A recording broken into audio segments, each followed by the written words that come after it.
So tonight's meditation is a question and answer, and you guys that are out there in the internet world, you can submit your questions in the comments. Just like always, the standard disclaimer is this is not the only truth. This is not the gospel. Nothing that I'm telling you is written in stone anywhere. This is just my best answer today from my experience, which is, while it seems vast to some of you, is still severely limited. I've only been alive for 35 years. Don't let my beard fool you. So in another 35 years, I'll have an even better answer to your question. But tonight, you're going to get the best one that I've got. So questions?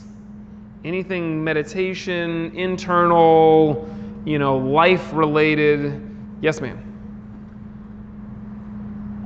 I've had some situations lately where I found myself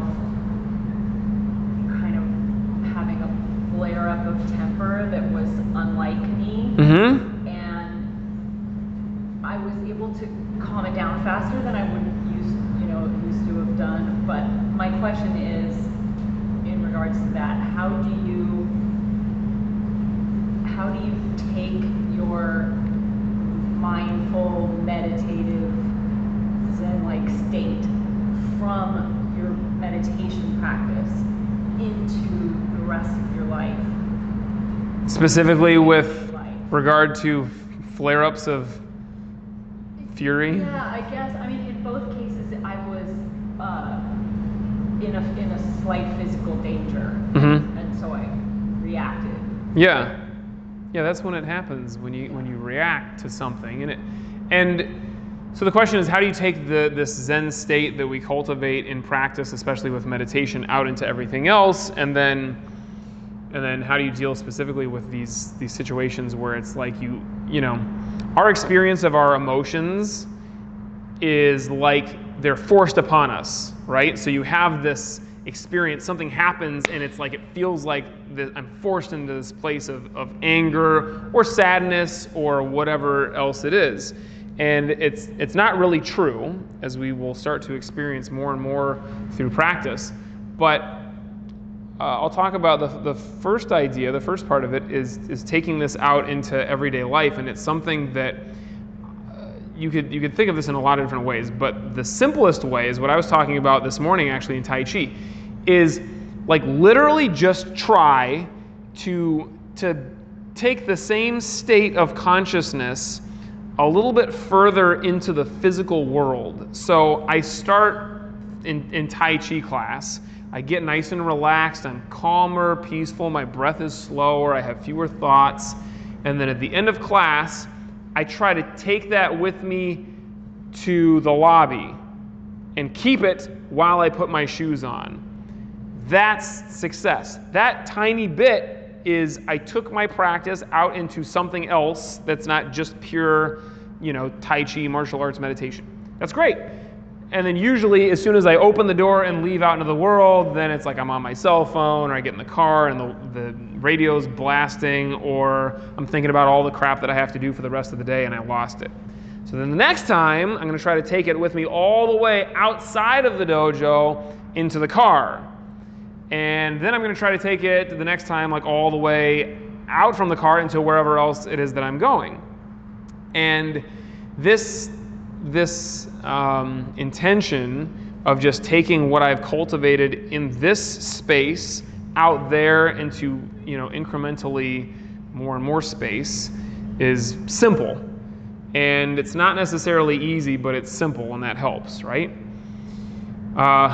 If you only can take it from the dojo out and you can't cultivate anywhere else in your life, then you're still going to be limited. So try to find other physical spaces where you can cultivate the same kind of thing. So I meditate at home, right? I practice Tai Chi at work. I take a break and I do it like on my lunch hour or whatever. So find other places, these pockets of sanity where you can practice, and then let that start to move out into those physical places.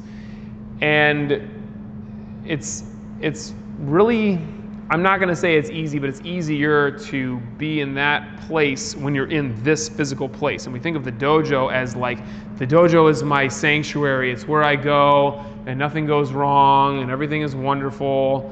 And that may or may not be the case, but it's like at least it has that kind of a feel where it's like, this is my place where it recharges me and it's great. But it shouldn't just be this physical place. It should be your practice, and you should be able to take that into other physical places. So one of my favorite things to do is, like, I go on vacation and I practice my forms, or I practice meditation in other places that I've never been before. And that reinforces this idea that practice is not only for here, it is for everywhere that I go. Now, you're talking about kind of a separate idea where I've got this situation where I feel like a flare-up of emotion of some kind. In your case, we're talking about anger. And I had an event of some kind, you said, like physical danger that happens, and in that moment I have this reaction. And it seems automatic. So what we want to be able to do is recognize that we are actually in charge. We get to choose our mental state, and we get to choose our emotional state. I listened to this fascinating book called How Emotions Are Made, and I don't remember the author at all, but she seemed to really know what she was talking about. And she said that the classical model that we have of emotion is not actually correct. The classical model is like every emotion has what she called a thumbprint, which is something happens that I interpret as I'm supposed to get angry at this, and then I have anger, and anger is like my heart rate is raised, and I have thoughts of violence, and like whatever else it is, my face gets red, I feel hot. All of that stuff is like the classical thumbprint of anger.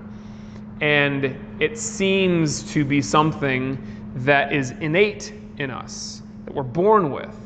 And it's not actually true. According to her, we are largely learning these things. So it's like we have an experience or many experiences growing up where we encounter something, and then our parents get in our face and it's like, oh, you stubbed your toe, does it hurt, are you sad, or something like that. For anger, oh, you're angry, you're so angry, I can tell. And it's actually stuff that we are largely learning. Now obviously we have physical sensations where, let's say that you stub your toe and it hurts, and maybe you just feel the pain there, but maybe you actually feel the pain like radiating through your body, and you start to interpret that in a certain way. And that's really what it comes down to, is we have the physical sensation that we interpret. And that's when it starts to run away from us and feels like it's out of our control, because we have this thing and we say, that's anger, I'm angry, and then we let it turn into that. Versus being able to have kind of a separation between our physical state and what we are experiencing physically with our body, and the emotional state via our interpretation of the physical state. So you can actually have a great example that she used in the book was she was having lunch with somebody who she didn't think that she had any kind of attraction to, but then somewhere during the lunch she started to feel like butterflies in her stomach, and she thought, wow, I guess I'm attracted to this guy. I had no idea I had a crush on him. And she was interpreting that like I'm having romantic feelings for this person. Fast forward a couple of hours later, she gets home and she throws up. She was sick. And that is a really clear example of this thing that actually can happen in lots of different ways. So we get these subtle cues that we interpret and we turn into emotion, and we make it mean something, and we say, this is what I'm feeling, and then that's when it kind of has a tendency to run away. Now you'll have these things happen really quickly, right? It's a sensation that you get and you right away turn it into anger or fear or whatever, and it's because our brain is really good at going back and remembering the last time that I had this sensation, and it was fear or it was anger, and so I'm immediately thrust into that. And it's important, this these emotions that are largely shared among people in a society, it's important for us to be able to communicate. And so the fact that you have anger is not bad. The fact that you feel compelled to it and unable to control it at to any extent is bad, right? So we want to be able to, if possible, choose. And to be able to have that initial physical response to whatever the situation is, and then be able to choose, okay, now I'm going to be angry because it's going to serve me in some way to communicate or to, get done whatever I need to get done. Or I'm going to choose, this means something else. This physical sensation actually means this other kind of emotion, or it's this other kind of thought. And while that sounds simple, I'm sure it also sounds almost impossible, and it probably is. But this is what our practice gives us the opportunity to do with meditation. And in class, we're going to have these physical sensations, and you get the opportunity to decide what that means and how you're going to respond to it. So it's this great idea that Sifu Brown says all the time. We want to become masters of our actions rather than prisoners of our reactions. And the reaction, it could be to anything. It could be to something that somebody said, could be something that physically happened to us, whatever. The reaction is how we are prisoners, but to choose the response, to choose our action, comes from that little space that we give ourselves when we meditate, and we are able to, through introspection and through all of this self-work, be able to recognize what's happening and choose which way we go. Other question? Yeah. This is sort of a related question, but you can choose your own emotional state, but what if you're in a situation where someone else has unbalanced emotions? So how do you maneuver that? I guess maybe you just have to set an example for them, but or just not change them and just walk away. Yeah, so you're talking about not your own emotions, but somebody else's emotions. How do you deal with that? And that's something that I had for most of my life a very difficult time with, because I feel like my life up until a certain point was not like devoid of emotions, but most like, drama and dramatic emotions and serious like in your face kind of emotion. I didn't experience that much. With my family, with the rest of life, I've led a pretty cushy life. I put myself into martial arts because I feel like it forces me to not be so cushy. But with the last couple of years, maybe the last 10 years, I have found that this happens, and in the beginning it was like, whoa, this is scary. Like, actually this other person's emotions really like bowl me over, and I don't know how to deal with it at all. And for a long time, I really had this experience of something is wrong, this is scary, uh-oh, shut down, run away, save me. And then I started to recognize, like, wait a minute, this is actually kind of okay. The emotions are natural and they happen, and it is just some kind of communication. So when you find yourself in a situation where somebody else is having what you describe as an imbalance, or really like they are really having an emotion, it's happening and it's serious, how do you deal with that? And you actually said the ways to do it. Being able to maneuver, what most people think of as manipulate, like, how do I take this and try to change somebody's state? And sometimes it might be appropriate to do that. You're in a place where this person's going to put themselves in danger in some way, physical or otherwise, by being in this emotional state. So you need to kind of help them out of it, help them through it. Oftentimes, I would suggest that that's not the case.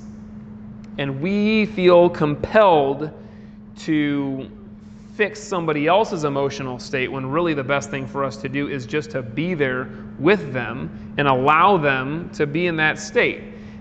This is a kind of a woo-woo LA thing that I hear all the time, but holding space for somebody, just being there and being the space for somebody to have their emotion and be okay with it. Not freak out with them or at them. It's just like, okay. And maybe you empathize with them. Maybe you choose like, oh, I'm starting to fall into the same state, and I don't want to allow that to happen, so I'm just going to, be here and not necessarily be cold and distant from them, but also not fall into the same state. But that takes some self-awareness and self-control. And any way that we're dealing with emotions and somebody else's emotions is gonna require that. Oftentimes we feel like our thoughts, our point of view, and our emotional state is the right one. It's like, because we're right, because this is the only thing that we can see is from our point of view. And so somebody else having a different emotional state seems wrong. And we got to get over that right away. That's just not true. There are lots of different appropriate ways and many inappropriate ways of responding to any situation. So if we can see somebody else and accept them fully and accept whatever they're experiencing right now fully, then that gives us a really great, solid place to respond from. Then I can choose, okay, I'm going to help this person through this or out of it, or I'm going to just allow them to be in this state, or, I'm just going to get what they're experiencing right now, without necessarily letting that, force me into the same state. And it starts with that acceptance. When I can accept it, I can just allow it to come right through me. I can, play with it, whatever. But it's when we deny, it's when we try to force against it that comes from non-acceptance, resistance, that gives us problems. So try that, play with it. Next time that you're in a situation and somebody is emoting at you strongly, literally just think the word acceptance. I'm accepting this. And then get to choose where you go from there. And accept your own state also. If you are, like, you've gone from this physical sensation to the emotional experience and you're full on emotional, the way to choose where to go from there is not to just get angry at yourself. That's what we do. We think like, oh, it happened again. I got pissed off. And I get pissed off at yourself for being pissed off, and you just keep going. Instead, recognize where you are, accept that it's totally okay, and then move on from there. And that acceptance is going to come from recognizing that it is okay. Like, emotions are nothing to be ashamed about. It's nothing that you should be like avoiding and repressing. We have them for a reason, and so we don't let them use us, we use them, but we don't deny them. We accept it. Other question? Nobody out on the internet is asking questions? Oh, people are lazy tonight. Go ahead, ma'am. So recently I recognized that I've had a habit in my life that wasn't serving me. Mm-hmm. And it's a long-term thing, and like a long-term thing that's meant that I've gotten stuck in a certain way in my life. And my question is, how do you recognize, and it only just occurred to me that I was stuck in that way. How do I recognize that I'm stuck when I'm completely blind to it? How do I get to that faster so I can unstick myself in the ways that I don't even know I'm stuck? That sounds tough. You've put some conditions on this question that are going to make it difficult to answer, but I'll do my best. So I'm stuck. I found myself in this habit. I've cultivated this habit, and it's worked for me in the past, which is the tricky part. This is why you think it hasn't worked for me in the past? I don't really think so. Okay, well, we've convinced ourselves at some point that it works, which is why it becomes a habit. And now you've started to recognize that it's not. And so your question is more, how do I recognize that more quickly? Ooh. Well, a lot of times with habits, it's trickier because they're sneaky. Habits are things that we do without thinking about them, by and large. If you have more of a conscious action, it's easier to recognize that, but still oftentimes we don't. We get into a rut with our actions, whether it's habit or otherwise, and we start making up, or we start sticking up for lost time. So, I'm going in this direction, and I recognize it's not working, but I've been doing it for so long, I'm going to do it anyways. And this happens in relationships. I've been in this relationship, and it sucks, and I am not even trying to do anything to better it. I'm just like in it, and I'm just going to keep going. Or I'm doing this, or I'm doing that. The example is the simple example that makes it seem really kind of black and white is I want to go to San Diego. I'm on the 405, and at some point I pass a sign that says, "You're on 405 North. You're going to be in Santa Barbara soon." And it's like, well, I've been on the road for this long. I may as well just keep going. Not even deciding I want to go to Santa Barbara. Just like, I know I still am trying to get to San Diego, but I'm just going to keep going. I mean, it's like so hard to get off the freeway and turn around and go all the way back the other way. Am I really going to do that? So we stick up for lost time. We just keep doing this stupidness. Versus, ideally, the way that we would handle this would be, I'm on the freeway.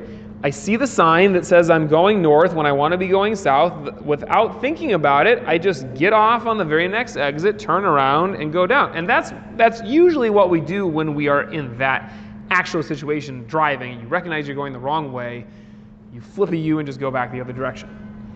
But why don't we do that in other situations in life? And it's because we get so attached to the way that things are. We get in our comfort zones.